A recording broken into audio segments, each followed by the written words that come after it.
Asyhadu an la ilaha illallah wa asyhadu anna Muhammadar Rasulullah. Allahumma shalli ala sayyidina Muhammad wa ala ali Muhammad. Baiklah saudara, puji syukur kita ucapkan kepada Allah Subhanahu wa taala karena alhamdulillah sampai hari ini kita masih diberikan nikmat yang berlimpah sehingga kita masih bisa beraktivitas dan berkumpul dalam ruangan ini dalam keadaan sehat walafiat tanpa kekurangan sama. Kita lupa pula salawat beserta salam kita hadiahkan kepada Rasulullah Shallallahu Alaihi Wasallam, yaitu Nabi Muhammad Shallallahu Alaihi Wasallam, dengan mengucapkan kata Allahumma sholli ala sayyidina Muhammad wa ala ali sayyidina Muhammad. Insyaallah dengan banyak-banyaknya kita bersalawat, Rasulullah mengundang kita untuk datang ke tempatnya. Amin. Dan insyaallah kita juga mendapatkan syafaatnya kelak di hari tentang pembelajaran sosial emosional. Sebenarnya materi ini bukan materi baru ya saudara. Ini sebenarnya udah lama dipakai, tapi di Indonesia itu baru dipakai di universitas.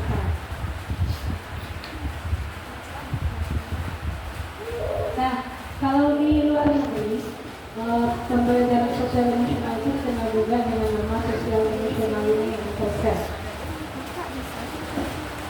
Di mana dari sini adalah sebuah metode yang dapat membantu siswa dalam mengembangkan kesadaran diri, pengendalian diri, dan keterampilan emosionalnya.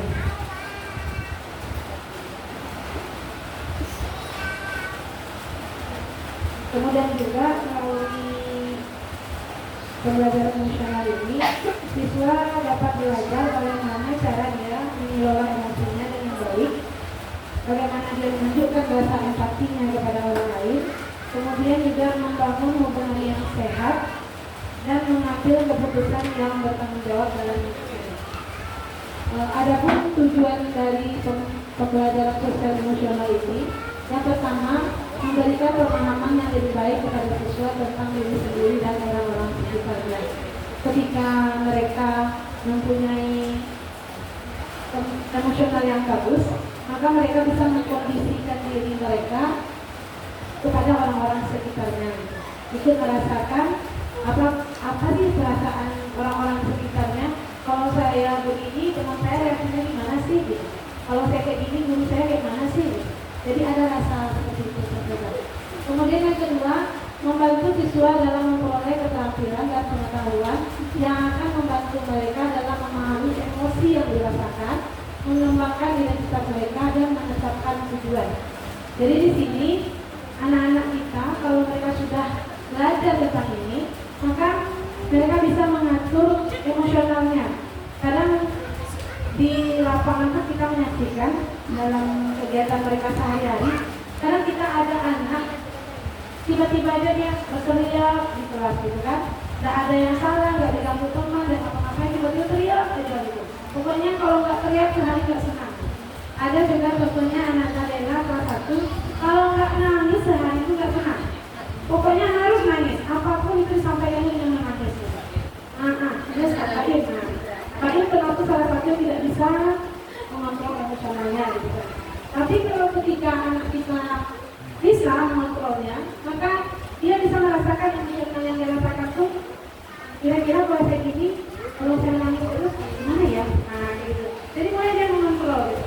Maka dia dengan sendirinya akan mengurangi reaksi yang nangis tadi atau teriak-teriak tadi gitu.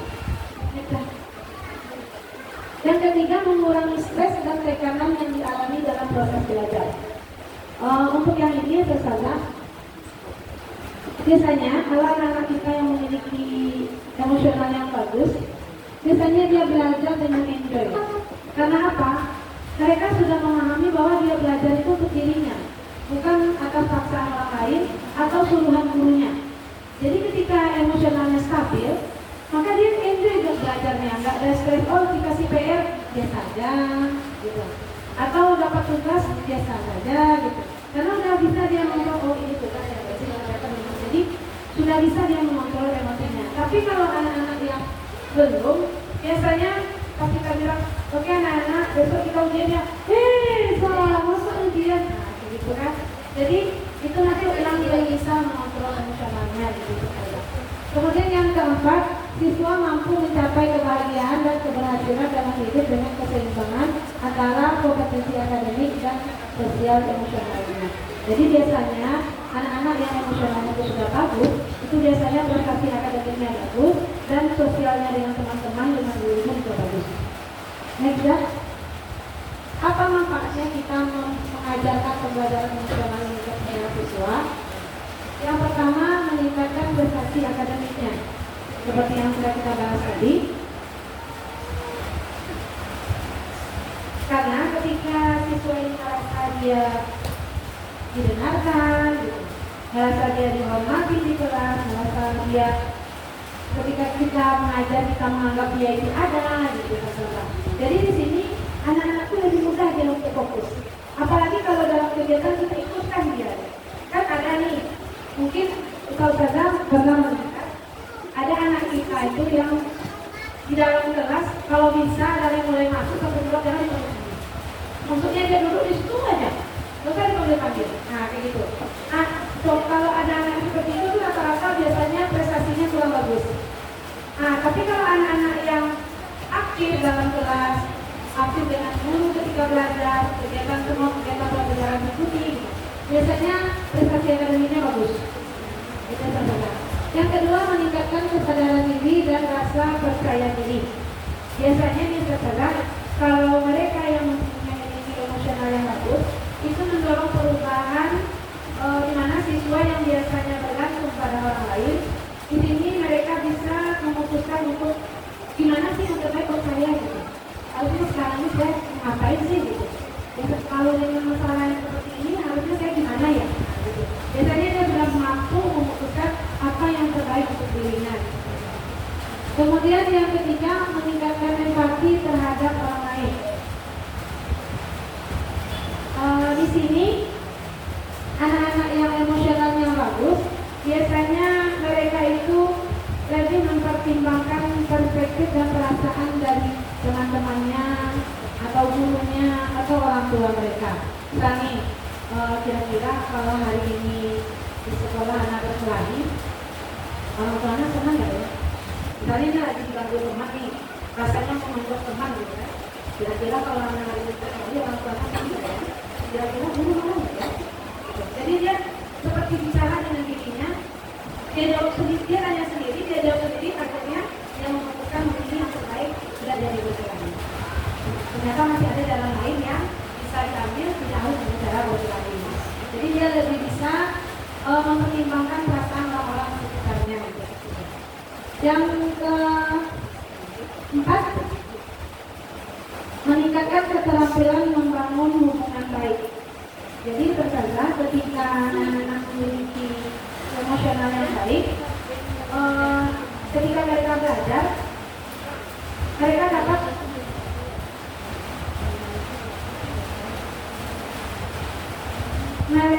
melatih dan menjadi lebih terampil dalam membangun dan memelihara hubungan baik dengan teman, dengan guru ataupun dengan orang lain tanpa harus berkonflik dengan mereka. Jadi sebisa mungkin mereka menghindari konflik. Jadi kalau kebanyakan anak-anak kita kesenggol sedikit, padahal yang megang siapa, yang nyenggol siapa, yang dipukul siapa. Jadi anak-anak seperti ini termasuk ke dalam kategori anak-anak yang belum bisa mengelola emosionalnya.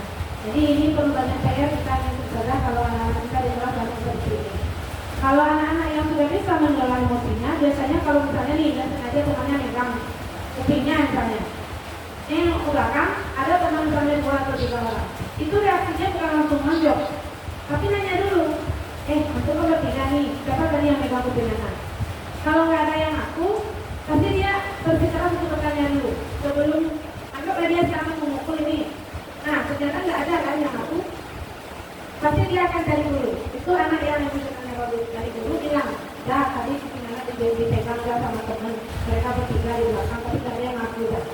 Nah, nanti guru akan menyelesaikan, pasti ketahuan siapa yang megang. Itu kan, itu anak yang emosionalnya bagus. Tapi kalau anak yang emosionalnya tidak bagus, baru dipegang langsung ke belakang, siapa yang ada tepat di belakangnya, maka itulah yang mampu menentukan apa bertanya. Nah, dengan reaksi yang seperti itu, saudara, itu bukan menyelesaikan masalah, tapi menimbulkan masalah baru. gitu. Jadi anak-anak kita sebenarnya memang harus kita ajarkan. Kenapa? Memang banyak dampak positifnya baik bagi mereka pribadi ataupun bagi kita guru yang mengajar gitu. Kemudian yang kelima, mengurangi tekanan emosional. Anak-anak yang sudah berhasil dengan mengontrol emosinya, biasanya mereka gampang saja mengatur dirinya ketika ada rasa cemas, depresi, atau ada rasa yang kurang di dalam dirinya, itu mereka bisa menutupi dan mengendalikan gitu sesuatu. Jadi kalau kita lihat kok dia lebih santai ya gitu, padahal mungkin di rumah kalian bilang apa, mungkin apakah di perjalanan sekolah kalian marah atau gimana, tapi ketika sampai di sekolah dia bisa mengkondisikan diri.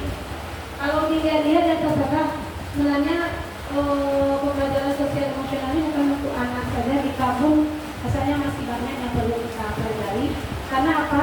Kita sendiri pun terkadang susah untuk memilah emosional kita gitu. Kadang kita agak kesusahan mengontrol emosi gitu saudara. Jadi sebenarnya bagus juga untuk kita sekarang sudah diajarkan ini di dalam pembelajaran yang di karakter Pancasila. Nah ini diajarkan salah satu ini. Jadi anak-anak diajarkan mandiri untuk mengontrol emosinya, untuk mengatur bagaimana dia bertindak dan bersosialisasi dengan orang lain. Oke, sudah. Nah nih, kompetensi pembelajaran sosial emosional. Yang pertama, kesadaran diri. Nah itu tadi saya baca. Dia lebih bisa dia mengontrol dirinya. Dia tahu, oh ini kapasitas saya, oh ini bukan kapasitas saya. Kemudian yang kedua, memanajemen diri. Dia bisa mengatur dirinya. Ini baik nggak buat saya ya? Apakah kalau saya begini, dengan saya malas-malas belajar, kira-kira saya bisa dapat nilai yang bagus nggak ya? Jadi dia sudah bisa memanage mana yang terbaik untuk dirinya, mana yang tidak terbaik untuk dirinya. Baik dalam belajar, baik dengan sosialisasinya dengan teman-teman ataupun dengan gurunya. Kemudian yang ketiga, kesadaran sosial. Di sini anak-anak lebih sadar dengan lingkungannya. Dia lebih ibaratnya anak-anak yang memiliki sosial emosional yang bagus itu ketika dia berteman, bergaul dengan siapa saja, itu dia lebih terkontrol. Gitu. Yang keempat, kemampuan berinteraksi sosial. Dia saat anak-anak ini apapun kita orang dewasa, ketika kita berada di lingkungan, mungkin apakah itu lingkungan yang baru atau teman-teman yang baru, kalau emosionalnya bagus, biasanya interaksinya juga bagus. Jadi mungkin jarang terjadi pertengkaran gitu saja. Mungkin memang ada beda pendapat, tapi itu tidak berlanjut gitu. Tidak berlanjut ke permusuhan, tidak berlanjut ke yang lain gitu.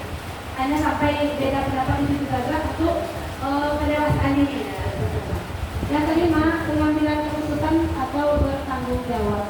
Jadi biasanya anak-anak kita ataupun kita yang memiliki emosional yang bagus, itu biasanya kita lebih bertanggung jawab atas setiap apa yang kita lakukan.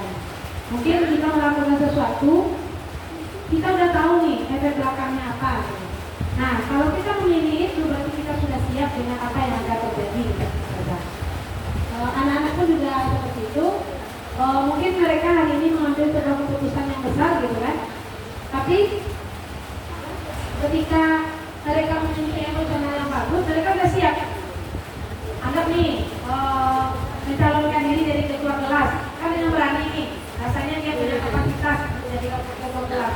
Ternyata saat pemilihan tidak terpilih. Nah, anak yang emosionalnya tidak bagus, yang tidak bisa mengontrol dirinya, di sana dia akan bereaksi tidak mengikuti, gitu, tidak menerima hasil keputusan bahwa dia tidak dipilih, gitu kan. Tapi ketika anak yang emosionalnya sudah bagus, ketika dia tidak dipilih, maka dia akan introspeksi diri. Oh, kenapa anak dari teman-teman ya? Mungkin anak yang teman-teman belum bagus interaksinya. Mungkin teman-teman anak kepadanya belum bisa menerima bahwa anak seperti ini. Berarti anak mungkin sifat anak yang kayak gini, teman anak tidak mau menerimanya. Nah, jadi ada yang introspeksi diri untuk membangun dirinya lebih baik lagi. Nah, oke. Mungkin itu saja materi dari anak bagi saudara dan kawan-kawan yang mau ditanyakan, silakan. Kemudian silakan dinikmati juga stempelnya. Terima kasih Pak.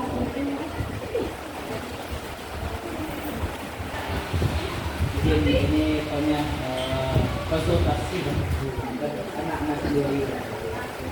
Jadi anak-anak ini sudah dulu sebelum masuk TK, yaitu ikut les bimbang, bukan les membaca, sudah sampai level 2. Jadi kan sampai ada level 4 atau berapa. Jadi di TK ini rupanya berbeda metode cara membacanya dan level 2. Jadi bingung anaknya, akhirnya dia itu penyebabnya itu lambat untuk membaca. Dia bisa cuma lambat prosesnya. Nah itu mungkin tantangan sendiri juga bagi anak-anak guru PAI, ternyata dia masih belum lancar membaca itu. Nah itu dan ketika pagi pun ya itu semuanya lambat gitu. Disuruh mandi lambat, suruh makan lambat, maka disuapin baru cepat cepat ya kan udah cepat itu harus nyinyir menurut kita untuk mengingatkannya gitu. Jadi apa kiat-kiatnya bagi karena anak sudah 1 tahun menghadapi anak gitu. Jadi gimana cara menghadapi anak, tipe anak seperti apa gitu kan. Baik, saudara ada yang bisa mau membantu? Ya, mana tahu wali kelas yang sekarang bisa mengelola anak.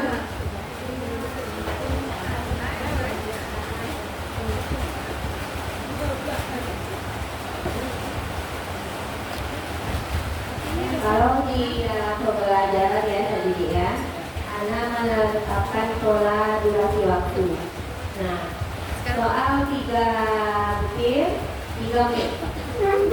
Nah, dan itu ketika anak mulai mengumpulkan, dan di sana jiwa kompetisi adalah lahirkan. Nomor 1 ini ya, nomor 2 ini ya, nomor 3 ini ya. Akhirnya dia terpacu dan alhamdulillah anak sudah mulai itu. Iya, bisa. Itu dari wakas ya, guru Nasuri. Guru Nasuri anak. Iya, ya kan anak tadi orang tuanya akan menyampaikan kondisi anaknya. Ustazah ada trik nggak begitu? Soalnya kalau di rumah beda nih, kalau sama dari sekarang alhamdulillah udah maju nih, udah bisa mandiri lah. Kalau dari saya sih belum. Nah, ini mungkin kalau setiap orang tua berbeda misalnya. Ini mungkin anak berbagi juga sedikit untuk anak pribadi. Kalau anak dengan menangis di rumah, ya, mungkin ada hal yang kalau rasanya itu tidak terlalu sulit, anak biarkan mereka mandiri. Bukan mandiri dilepas ya saudara. Kalau anak-anak ini kalau mandiri kita lepas itu efeknya dahsyat. Itu kita kan kewalahan itu. Jadi dalam artian kita lepas tapi kita pantau. Itu saudara. Jadi anak pribadi, kenapa anak-anak kayak Habib bisa dia mengkondisikan bukunya sendiri tanpa harus bantu umumnya. Akhir Kolbi juga bisa dia bikin PR tanpa diperintah gitu saudara. Jadi itu enggak tiba-tiba ada gitu saudara. Jadi memang dari mereka kecil memang anak mulai membiasakan mereka memberi tugas yang memang tidak berat untuk mereka, tapi mengajarkan mereka bertanggung jawab sedini mungkin gitu. Misalnya contoh kecil ya saudara, hanya dalam hal makanan. Misalnya dia mau membeli makanan gitu kan. Nih mau beli ini, gitu. Mau beli, saya beli roti 2, es 3, roti 4, gitu kan.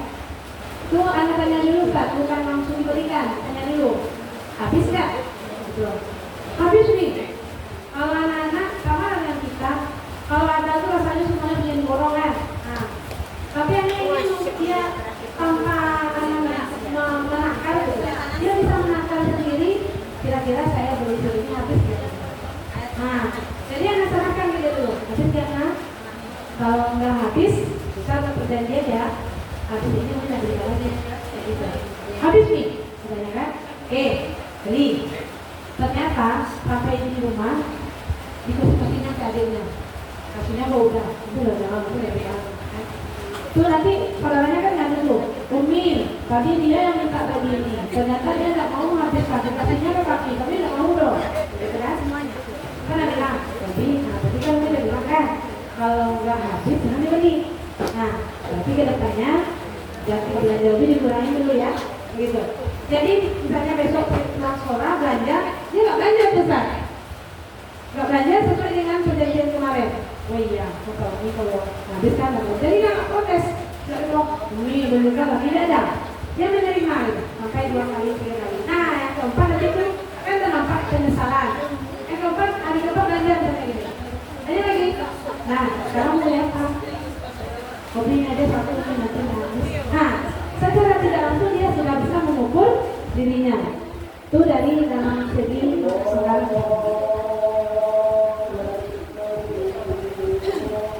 Mengajarkan mereka untuk bertanggung jawab dengan barang-barang yang diri mereka gitu. Contoh misalnya nih, mereka kan punya barang-barang pribadi. Dari kecil sudah mengajarkan untuk membersihkan barang-barangnya. Contohnya kalau anak akan bertanya mainan nih, tapi kalau kita mainan ini karena di rumah rame ya saudara. Jadi mainan ini dikondisikan dari awal mau dibeli. Ini oke, dijadikan mainan, tapi tanggung jawab ya, setelah dimainkan harus dirapikan. Kalau tidak dirapikan, kalau sama Umi gampang merapikannya. Ini tinggal 1-2 besar. Umi kalau Umi buang itu nanti Umi rugi bagi-bagi, enggak ada pembelian begitu. Jadi mereka udah paham ini, tahu kalau Umi buang tapi Umi rugi, itu kan? Sebenarnya. Jadi mencoba mungkin saudara namanya anak ya, kita pikir dia yang kita yang belajar mereka kan mereka juga belajar di sekitar kita. Mereka mempelajari kira-kira orang tuanya bisa nggak begini ya. Kira-kira kalau anak begini dan orang tuanya kemana ya. Mereka belajar di dari kita. Jadi mulailah main sama-sama. Jadi rumah itu kan nggak berantakan tuh. Mereka udah selesai main, tapi tidak ada tapi yang mainan ini masih ada. Jadi anda tanya, siapa yang main di sini tadi nak? Kami nih, dan susun lagi. Kau mau beli mau, kau mau beli mana? Lain. Bahagia aja gitu saudara. Sana bilang, jadi siapa yang main nih? Itu dia aja, yang ini masuk kamar, yang ini pergi, yang ini asyiknya nonton kerja, yang mau tahu siapa yang main, kan? Ya udah, dia yang bersihkan. Ambil sapu, sapu semuanya keluar, anak itu situ. Pas mereka keluar, lihat mainannya udah nggak ada. Nih, mana mainan tadi? Udah dibersihkan. Mana kita tangkap? Pokoknya udah dibersihkan. Bukan masuk ke sampai aja, tapi anak sapu keluar aja, tapi nanti dalam motor. Ngintiplah dia keluar. Lalu diam-diam mereka mikir, karena nggak lihat gitu kan? Kadang anak motor nih, cari udah.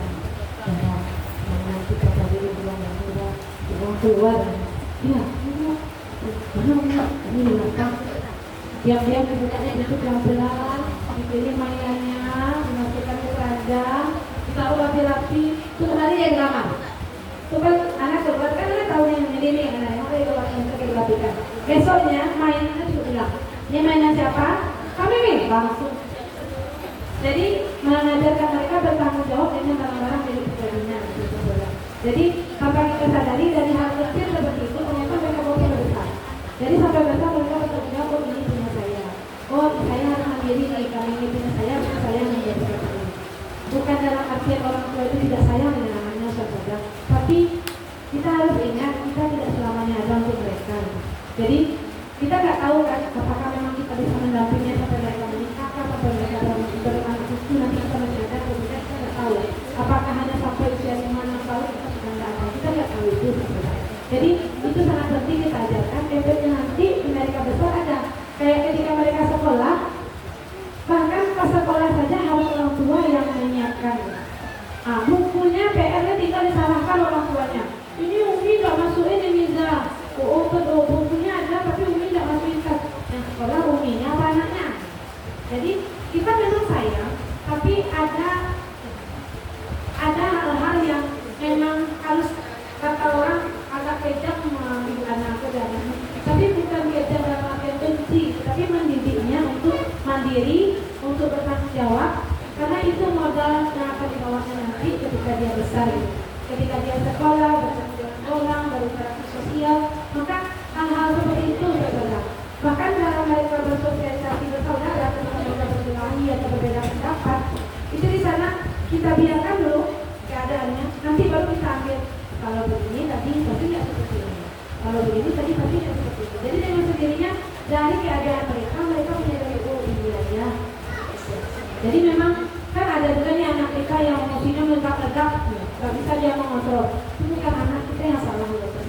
hati orang tua yang salah. Karena apa?